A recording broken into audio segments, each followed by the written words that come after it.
platforms, talking about the YouTube channel at Eagles FM Abuja. Do well to subscribe, as well as on Facebook at Eagles FM Abuja, and on across every other social media platform as you know it at Eagles FM Abuja. Give us a like, give us a following, and leave a comment so we know you came, you saw, and you're flying with us. This is the political and current affairs prog show on Eagles 102.3 FM for October the 22nd of 2024. There's no news saying the fact that there's been a little bit of shake-up, if you like, going on, right? I mean, the telcos, sector is one of such, sector that's seemingly experiencing a shake-up. And then for some of you who are also experiencing one bit of a challenge or the other with your bank, maybe your bank apps and all of that, that is also going on, as I was made to understand that yesterday that this is something that will touch on all banks. I mean, currently, I think as a GT Bank is going on with that now. At first it was Zenith Bank and now the GT Bank. Well, I do not know what the shakeup is all about, but let's hope it's for the betterment of you and I. But talking about shakeups, I mean the oil sector is yet another sector that's experiencing a shakeup. And the question has always been, what do we need at this point in time? Having asked that question, let me introduce myself. My name is Udwak Daniel. Now, Nigeria telcos are also threatening to suspend services over a massive debt of 200 billion naira, which is about 132 million US dollars, and not just 50 billion US dollars owed to them by banks for using their unstructured supplementary service data that's talking about the USSD services. Now, this debt has been accumulating for 6 years, and the telcos have been patient. But now, they're running out of options, and the debt initially started at 80 billion naira, that's right, in November of 2022, but has since ballooned to 200 billion naira, due to interest and other factors. And this is not also to shy away from the fact that the Nigeria federal government has also imposed a 5% tax on telecommunication services, which is supposed to be effective from 2024. I mean, this tax is part of the Finance Act of 2020 and aims to generate additional revenue for the government. I mean, the breakdown applies. 5% excise duty on telecommunication services applies to voice calls, SMS data, and other telecom services, and it's targeting major telecom operators. I mean, you all know the operators in Nigeria and all of that. It has its implication, and yet there is also that thought that says, what do we fall on? What do we depend on? What do we rely on? And this is why we'll be looking at Africa's AI pursuit. I mean, the Nigeria reality, and of course, Google partnerships, as it is also meant to understand that Africa's AI journey is gaining momentum and driven by Google's strategic partnerships, and the recent launch of about 100 million naira AI fund, a collaboration between the Nigerian government and Google, is somewhat significant towards harnessing AI's potential for growth and societal well-being. Well, speak on this very insightful topical issue, which is beginning to be like a sweep globally. It's not just an African thing, it's a global thing, would be our guest, who is none other but Professor James Agajo. He is an AI consultant, a computational intelligence expert, a wireless communication networks expert, and an ITU scholar. A very good morning and welcome to the Prog Show this morning. Thank you, and thank you for having me. Right.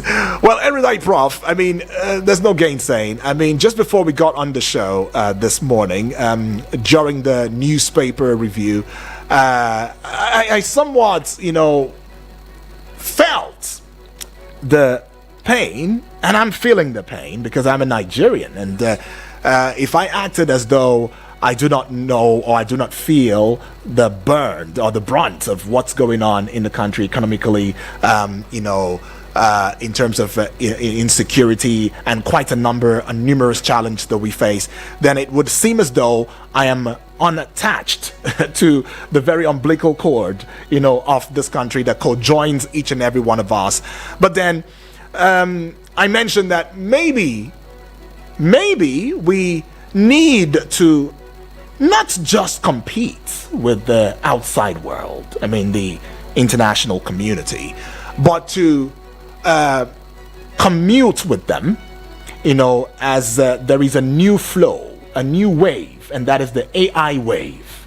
If we were able to deploy these, maybe we would be able to see some of the, changes that we hoped to have in our dear country. But then there has also been some inhibitions as to, the AI infusion into mainstream, as many have allayed fears that should that happen, that especially for the third world countries as Nigeria, we would be worst hit as in terms of capacity, in terms of manpower and all of that there will be replacements of human capacity with these machines and all of that, but then it doesn't seem as though Africa is soft pedaling in this regard, as we cannot underemphasize the impact of AI even on youths. It's given us digital, skills training. Some of us to have gained meaningful employment, empowering young people to thrive in a rapidly growing global and digital economy. The partnership between Benue State, for example, Governor Hyacinth Alia and Google, have come together to training 10,000 youths in information communication technology, ICT, is also a shining example. If you were to put all of these fears and allays, that has been put out there, out there in the public, and considering what is going on as a challenge in the country, how would you sum or put a summation to it? Thank you. Once again, thank you for having me. Right. It's nice to be with the Eagles FM family. Yeah.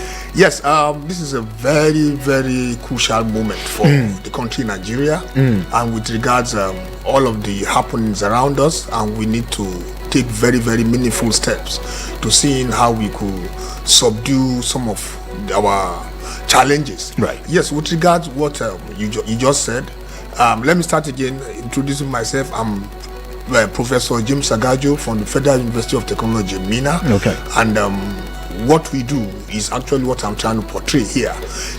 With regard to what is happening, we live in a time where knowledge is the economy, not what you probably have kept under the earth crust like it used to be before.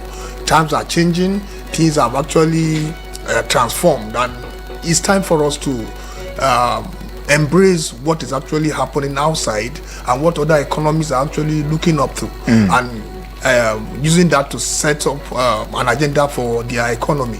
Yes, Nigeria at the moment is not too much in a good shape, economically and otherwise, and the reason is this: we're not tapping into our potentials. We have a youth population that is a ready asset for us. Right. Ready asset for us, where you have over 60% of the population within the age of the youth, which you probably could classify between 0 to 1 to 30 years and thereabout, even not beyond. I've not been conservative with data. And this is not just being put into use, but rather they're becoming a problem. Why? Because we're not exploiting them. If we check out other other economies like China, Japan, and India. In fact, India, Malaysia, and the rest of them that we probably term has been close to us. You begin to see what is it they're doing to bring themselves out of this. Because at the moment we need strategic program, strategic plans. Let's give it up to the Honorable Minister of Communication, Innovation and Digital Economy, who has been trying so much to seeing how he can drive this course. He's doing so much, but maybe some persons might not be feeling it because he's coming at a time when the impact of the drawback is so big. But I think over time, if these policies of theirs are consistent, you're going to see things happening. Like on the 15th April 2024, right, they came up with a high-level strategy and implementation plan, which on national artificial intelligence strategy for Nigeria. It attracted both global and global and local experts from the academia and the industry to seeing how we can develop a roadmap going forward. And there they were able to come up with a paper, and that white paper is actually out there for us to probably embrace and get ourselves informed. And there they got up with how to align this roadmap with the SDGs that will actually do better. SDG as Sustainable Development Goal strategies, to seeing how we can align our action plans with regards to SDG for the betterment of everyone. We're not in good shape, but what we need now is to check our peculiarity within our region, take advantage of what we can do. Now, the era we are in now is the era of knowledge. Knowledge drives economy now. It's gone outside the era where natural resources drive economy. It's services for getting benefits. So it's service you give, develop products, and you get to see people make yourself attractive, and in return you get paid for it. Erudite Pride, let me ask, is it when you say we are in an era of knowledge, we cannot agree less, but the listener now would want to ask, I mean, over 200 million Nigerians so far, even though we're also being conversative with data in that regard, and we are seen as a people that have manpower. Does this, and then in terms of education, we are also known as people who are well learned, at least to an extent. And you might as well want to give it to the current administration, President Bola Ahmed Tinubu, I mean, with the student loan scheme, which is allowing for, students of all shapes, region, ethnicity, tribe, language, whatever, to be in school, so that we do not have this out of school dropouts and all of that, right? But in that light, would you say knowledge is our problem? Do we have expertise to handle the knowledge that we have in moving and reshaping the world around us? Good question. When we talk about knowledge goes beyond just sitting down within the four corners of a classroom. Okay. And you acquire knowledge. Yes, you acquire knowledge and maybe skills at actually that basic level. But you probably take it further from there by creating an enterprise around what you've learned. Okay. Yeah, enterprise means you now use that knowledge to develop products, and these products will be attractive to so many interests. And when it becomes attractive to so many interests, in return, that is the economy for you. Okay. That's the economics of knowledge. Because knowledge is about what? Getting ideas on how to solve different kind of myriad of problems. And after doing that, you now develop an enterprise around it. How do you develop products? And these products will what? Be commercialized. Okay. And some other persons will pick interest. And in that exchange now comes about service and benefits comes in. So in our own case, we don't have for very long, except maybe for now, we never had an entrepreneurial program, if not for just very quite recently. We never saw it from that level. Everything was more of just go to school, acquire knowledge. This knowledge are not translated to some kind of skills. Okay. I think that's the word. Yeah. Okay. Some kind of skills, and you get certificated. Then we not have graduate with certificates, but you don't really know where to place them. So, but now the awareness is there that for whatever I do, it should be outcome based. So outcome based in the sense that yes, what product can you develop with the skills you've actually, with the knowledge you've acquired. So that transforms to skill, and there you now get a direction, and you become a product manufacturer, and people start looking for you. So it's good to know that yes, the awareness about education to some extent, police is there, but it's not enough, because you just mentioned the issue of out of school children. Out of school children, very, very alarming, and it's a threat to our economic and political well-being as a nation. So relatively, yes, we have we have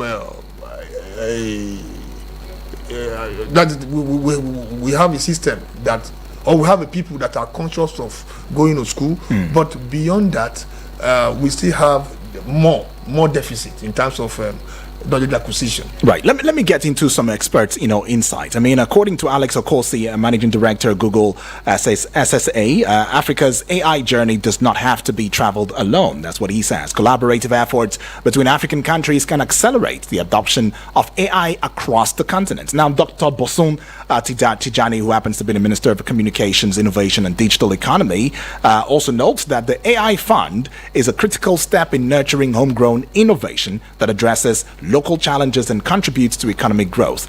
And Dr. Bumi Ajala of National Coordinator, National Center for Artificial Intelligence and Robotics, NCAR, has emphasized, that our partnership with Google, is a reflection of our shared vision for Nigeria's technological advancement. Eric Schmidt, former Google CEO, is also noting and saying that global wars are no longer about massing people or fielding jets, ships, and tanks, but about autonomous weapon systems and powerful algorithms. I mean, we can go on and on and on and on. I mean, some of the others have come out saying that AI is key to Nigeria's technological advancement. Now, I understand recently that even the military, Nigeria's military, has also, aligned with, looking into how they can benefit from the AI as a means, to put together enhanced intelligence gathering just recently.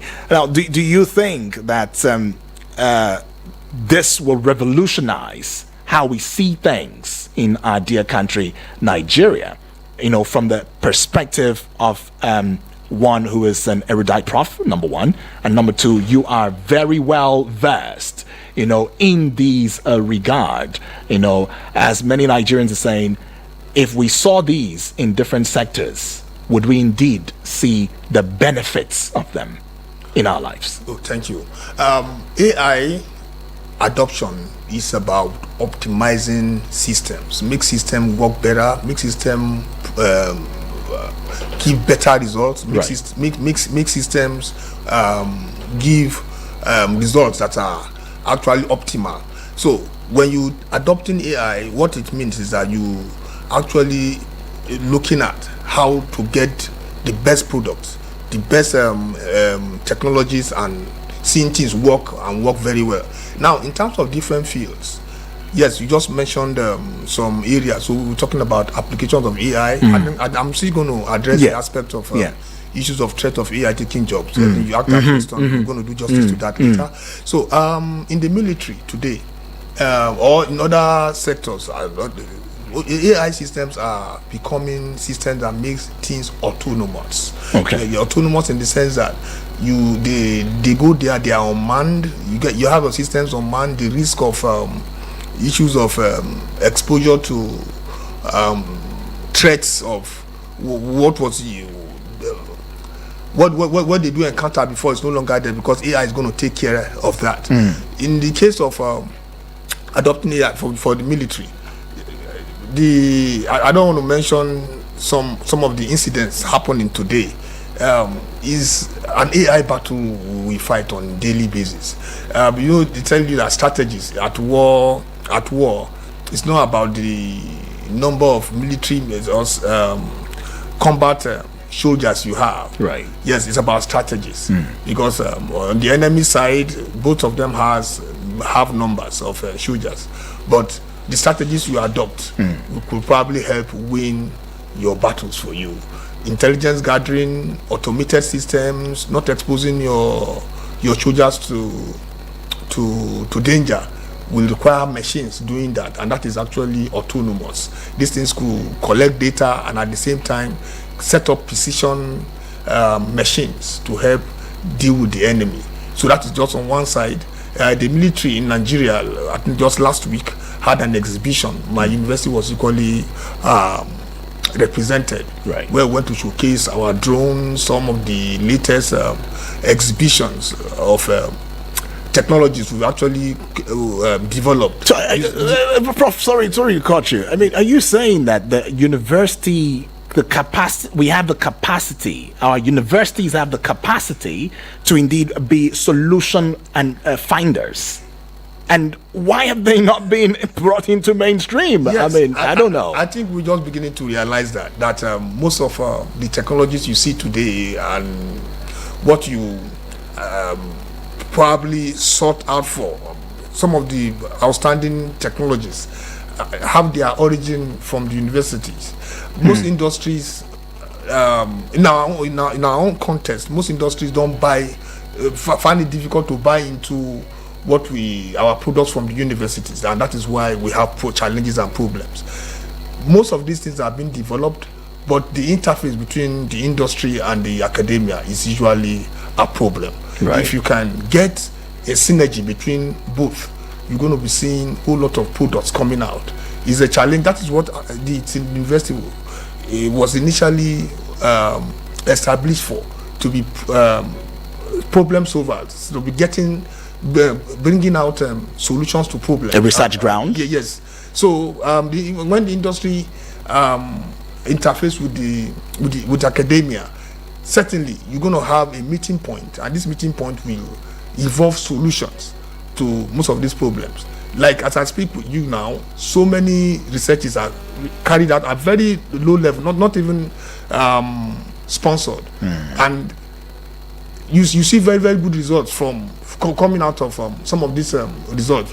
Ordinary student projects, as undergraduate projects, when you see some of these things coming out, you begin to wonder if we have more sponsorship by way of funding, by way of interface from the industry, you see more results. Right. And I think at this point, I'm actually calling that the interface between academia and industry is very, very key and necessary. All right, interface between the academia and the industry is very necessary if we must indeed bring about innovation. Well, you want to join the conversation, add your voice in the discourse, and let's see how far and how well we can indeed join the train, which is, of course, a global train, by the way, in terms of adopting AI technology, into our system to consolidate on the system that we already have, which many are saying is somewhat failed or it's somewhat caricatured. Well, then you can also join that conversation by calling 0907 353 0044, or you can as well connect via the WhatsApp portal number 0909 705 4450. Send your message to the WhatsApp portal number, send a voice note as well. All of that will do. Hello and good morning.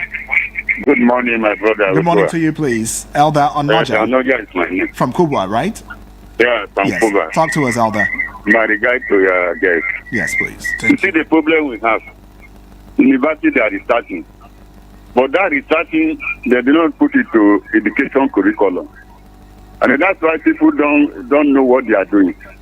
And then two, you see in any country, when to develop with technical, they started from technical school. I want to ask you, Jess, how many federal technical school is working in Nigeria? Because if you want to go to technology, you must go to technical school and this and this.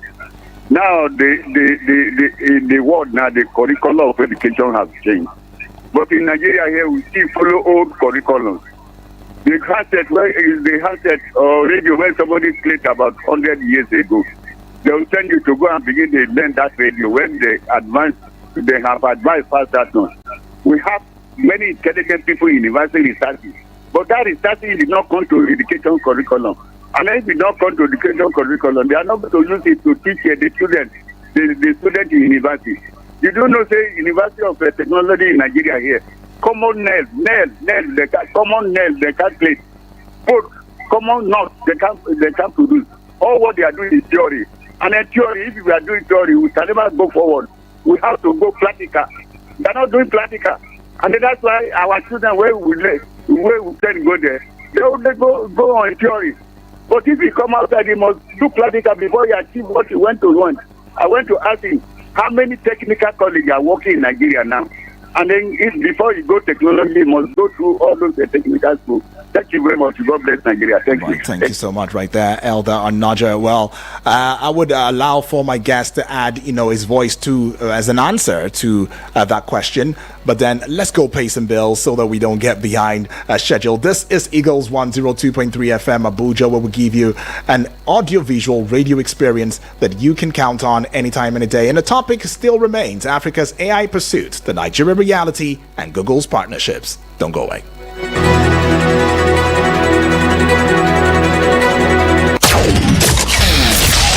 No offense to the commercials. It's just that we want to see other audio. Eagles 102.3. Eagles 102.3 FM Abuja. Here to stay.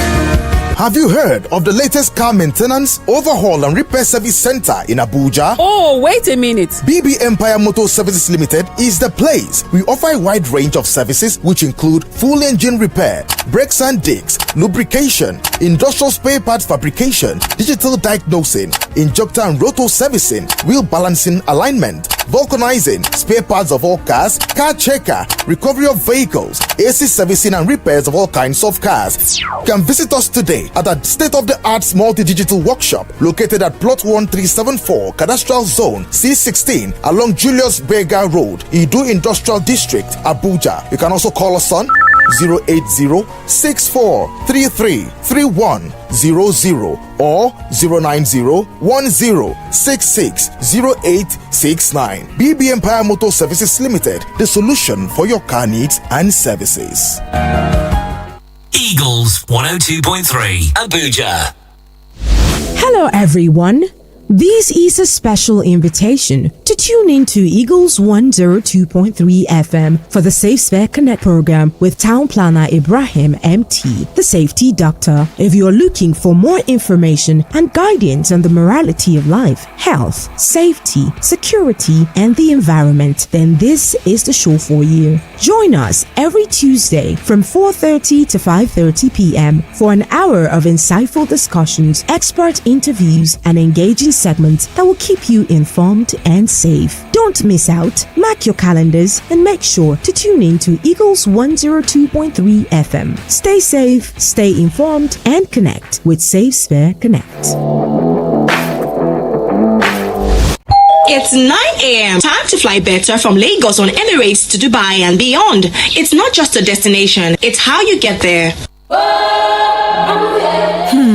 My people, the thing where they happen for my area, Do you think I will now find out that you have contract to bring fresh girls? I brought you from the gutters.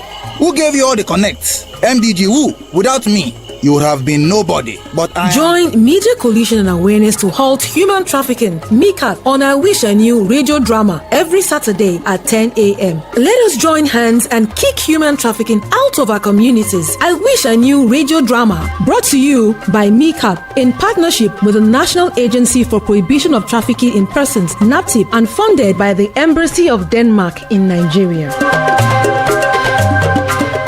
Eagles 102.3 Abuja.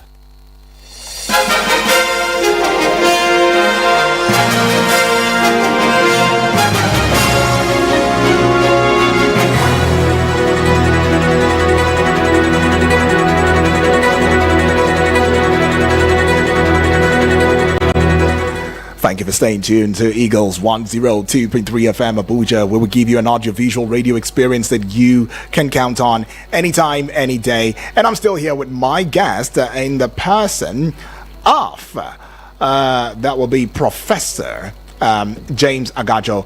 Is an AI consultant, computational intelligence expert, wireless communication networks expert, and ITU scholar as we go conversing on Africa's AI pursuit, the Nigeria reality, and Google's partnership. And as we said just before we went to pay those bills, you can indeed join the conversation via WhatsApp 0909-705-4450, and the main line, talking about the studio line, will be 0907 353-0044. Well, Prof, you were already, giving us about to give us an update. Yes, in that the regard. last caller Yes, actually made a very vital point with regards how to advance the course of technology in our ecosystem, our environment here. And we was talking about technical schools and all of that.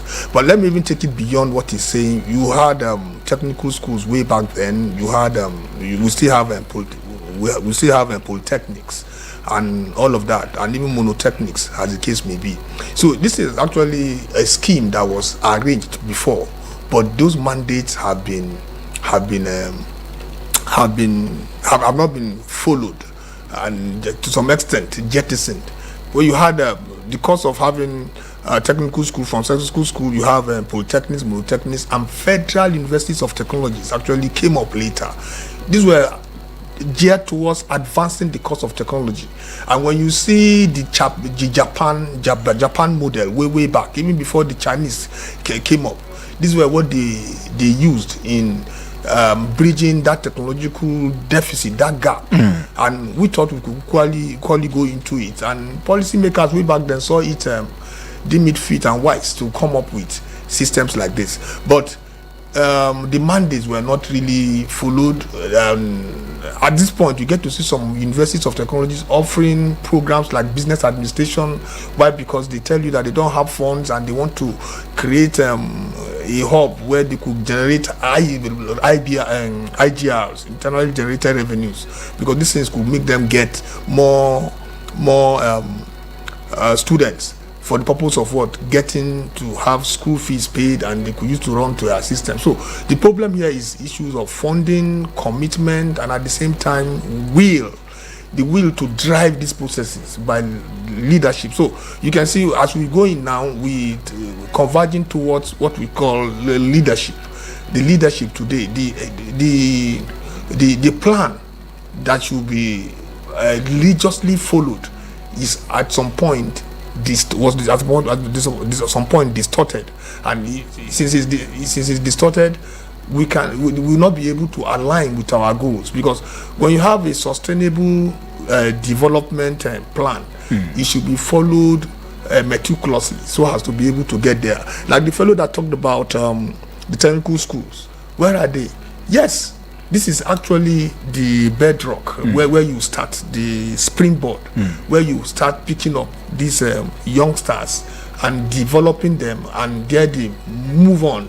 You have the polytechnics and the universities, but all of that is gone. Most polytechnics now are particular about offering degree, going into offering degree certificates. Right. And so I see this as a mandate that's probably been the mandates, putting aside their mandates and go chasing after other things. Right. And it's not good for us. Right. The moment we get to understand that these things were actually established for this a particular purpose, so towards upskilling our youngsters, and they grow up with it to a particular extent, and followed meticulously, then we now know we have a plan. But for now, we've jettisoned our plan, and we need to realign these plans back. So at least numbers of out of school children we experiencing will be out of it. Right. Well, that being said, let's just channel, our thoughts towards, are there risks, are there benefits, involved, in engaging AI, in the various sectors of the Nigerian economy? Yes. As it stands. Yes. So let me start from the risk. Because we've been talking about benefits of AI. Yes. There are risks. Malicious users abound everywhere. People want to play fast around, seeing how you can beat the system and probably grab everything to yourself at the expense of the comfort of others. And so people tend to want to use this as for their own personal interest, just like you have people having to use the internet for some very, very good reasons, and some persons there, other persons are there as malicious users, portraying it and using it for just their selfish interests. And when they do that, they cause a lot of problems to millions. So in doing this is a problem. Now, in Nigeria here, the National Intelligence Strategy came up with his paper, and in the paper there they were able to come up itemize some risk factors and mitigations. There they talked about innovation. First of all, innovation goes, then regulations follow. Okay. When you get to see that the benefits of innovation, yes, coming, but other persons are using these benefits to understanding what these innovations are and taking undue advantage of this against the people. So you come and regulate, but we fear over-regulation. Sometimes it kills innovation. There's sometimes issues of individuals and states. Now, risk, how to mitigate risk. You have individuals actually taking advantage of reaping the benefit of these innovations, but at the same time, states equally enjoy them, but there should be a way to counter any excesses in between both states and the individual. At the same time, we need the issue of transparency and system vulnerability. Right. Yes, we need transparency in some of these things we're doing in adopting AI, and equally making sure that our systems are not too vulnerable, are not vulnerable to malicious attacks or users. So there must be a balance in between these two. To cap it up, there is never a time you're not going to be experiencing people taking advantage of some emerging and future technologies and wanting to use it for their personal interest. But the system has to carve out a way of making sure these malicious users are always gotten on time, so as not to cause very serious problem. Well, anyways, you already heard it. Well, it seems as though there is some sort of US-Nigeria collaboration on responsible AI use. I mean, if you recall, in September of 2024, the US State Department collaborated with Nigeria to promote responsible AI use in military operations. I mean, the partnership also was to ensure that AI adoption aligns with international laws, recognizes human bias, supports the development of regulations and guardrails. But then, how do you think that stakeholders can indeed be a part, co-join in this, very move? And there's something I also want to ask you, but let's answer this one, and then we'll get into the place of who manages the AI operations. But anyways, let's get into this one. Okay, I've been a very, very strong proponent, and at the same time, a collaborator with the International Telecommunications Union. I just came back from one last week. Right. And what it's all about is AI for good. How to use AI functions and distributions for good, for the betterment of mankind and all of that. And in that, they came up with what we call AI governance. And in AI governance is about how to use AI for the benefit of mankind, and seeing how much you can mitigate the risk of AI. And a whole lot of papers and policies are being developed in that area, that eventually those who are going to be adopting the use of AI will be aligned to such policies. Prof, let me put a peg to your thoughts and take this call. Hello and good morning. Good morning, Elder. All right, Elder, welcome back, Elder. Talk to us. My question they have answered you, but the third one did not answer. Okay, the third question is that why the other research, when intelligent people are researching in universities, why they not take it to the curriculum of our education in Nigeria? Because the curriculum we are using now, don't exist throughout the world. The world have diverted technology, but if you see a curriculum in the education now, there is no country that is using it now. Why that research? If they don't use it to develop our curriculum in Nigeria. That's my question. All right. Thank you. All right. Quickly. Thank you very much. Elder Onoja, yes. Yes, and Onoja. Yes, thank you very much. Actually, you made very insightful points here. Yes, the university curriculum here, yes, it's observed that it takes intervals to update our curriculum based on inputs from different bodies, from the university themselves, the academia, industry, and and trends around the world. all put together at some point in time. They come up with this curriculum, and I speak with you now. There's this what we operate on. The curriculum we operate on is BMAS, and this BMAS is part of probably what you're complaining of, that maybe you need to see some of these curriculums is updated. But as we speak today now, the new one that is being adopted is the CCMAS, and the CCMAS is actually capturing some of the peculiarities you're talking about. And so very soon you're going to be seeing some of these updates on new emerging and advanced future technologies in them. But that is still not enough, because we need to catch up with the global trend. So as you speak today, the CCMAS is addressing some of these things you're talking about. But my own contribution to what you're saying, or maybe an addendum to what you're saying, is that the interval the interval of time it takes to review our curriculum should be shorter, because normally it could take 4 years, 3 years, 5 years, or thereabout. No, it could be 2 years, so as to capture emerging technologies. Okay. So I don't get to probably start going obsolete before we review. All right. Well, anyways, the conversation is still trending here. You can still call the number 0907-353-0044. Let us see. I mean, if we've tried every other means to see that we can reposition our dear country politically and economically and otherwise, can we indeed leverage on AI to see us through this very darkened, era or times that we are facing as a country and as a people?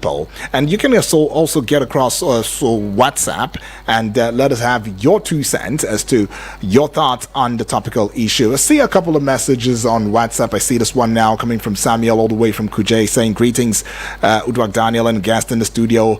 It says, please, I want to ask, we have too many universities in this country. What efforts are they making to make sure that the students that graduate from these universities come out not just with paper qualifications but with SABIF qualifications?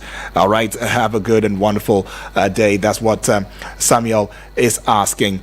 Well, Prof, I mean, I think it's gone beyond just having certificates now. It's about the skills, and you mentioned that already. And then at the university, I stumbled on a document, I think one of the headlines on one of the newspapers about efforts the federal government is making to ensuring that skills is part of something that students graduate with now. It's not going to be what we see after we are done with the university. We go to NYC and we are doing skills acquisition in quotes, and it is expected that skill is supposed to see us through the labor market, right?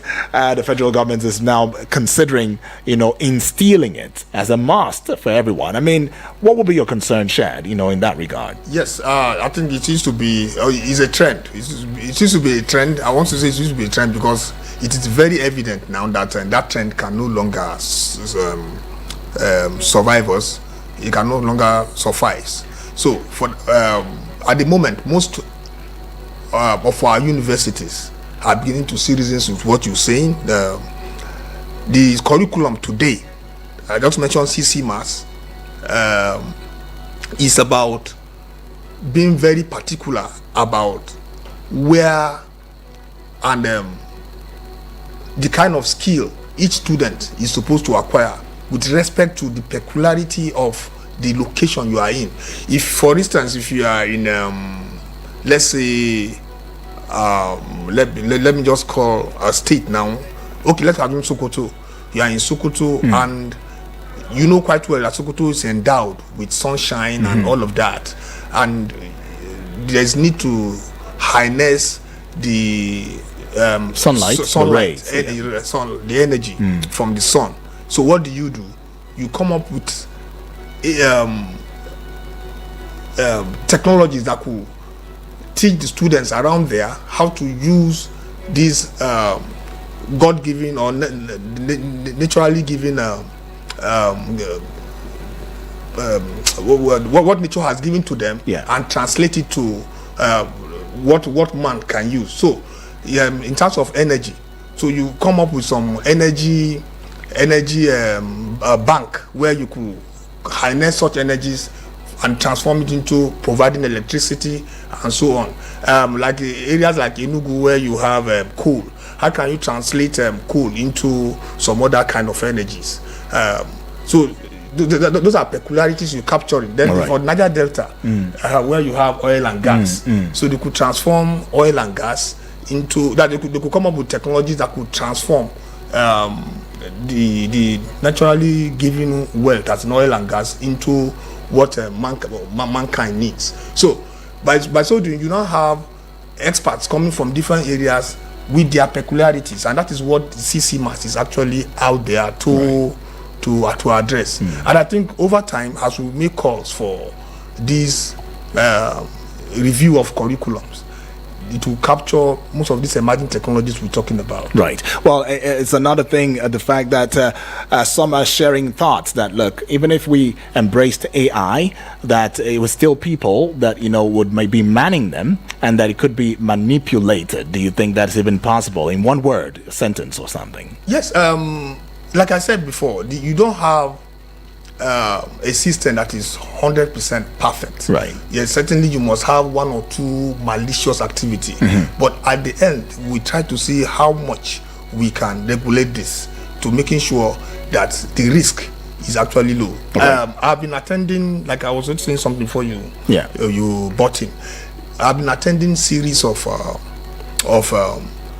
AI for Good global summit, and the global summit is about how do we harness AI for the betterment of mankind and try to see how much we can mitigate and suppress the negatives like we actually scared of. And a whole lot of documents have been coming out. In my own case, last year or this same year, we won an award. My group, Winess team, won an award. Okay. And on what account was that? We're able to come up with a system where you could use AI to bridge gaps, barriers in sub-Saharan Africa.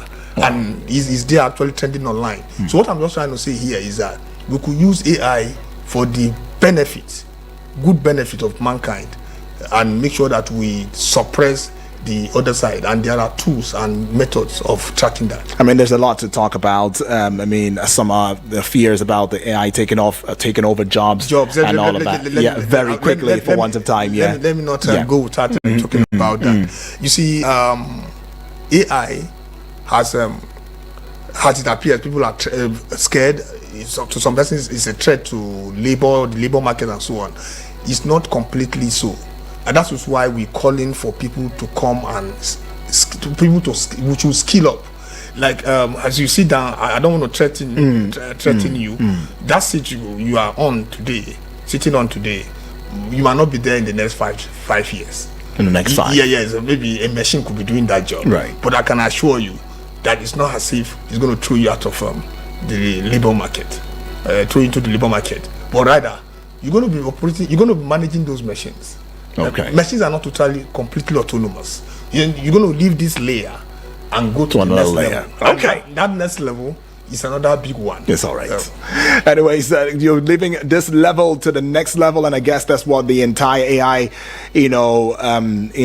talk is all about. And that if we could also harness this in every other aspect of the society, we will just identify AI as a means of helping to ameliorate, some of the issues and challenges that we face, because what it does probably would mean to make things easier, make us get things easier and do it rightly with the highest precision and all of that. Whether in the healthcare, security, economy, all of that, it will suffice. But well, this is the much that we can take at this point in time. And there's also shared view about how we should be able to grow, our education system in a way that technology is being taught from the grassroots, from the very foundation, so the children grow in that line and not want to have a jack of all trade, a master of none situation as we have it so far. But thank you so very much, Prof. I mean,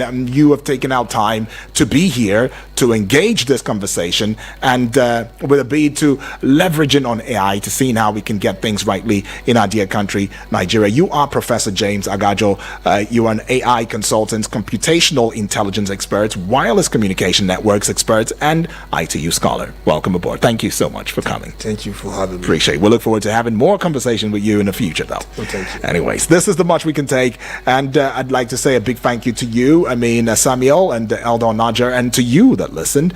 Maybe this, I believe that this has given you a head start and open your eyes to the numerous possibilities that can come to us as a country. Africa is already embracing it. The entire world is already embracing it. Why not join the train now that we can? Well, till tomorrow, and just be sure to keep your ears open, be security conscious, knowing fully well that it only gets better. My name is Udwak Daniel.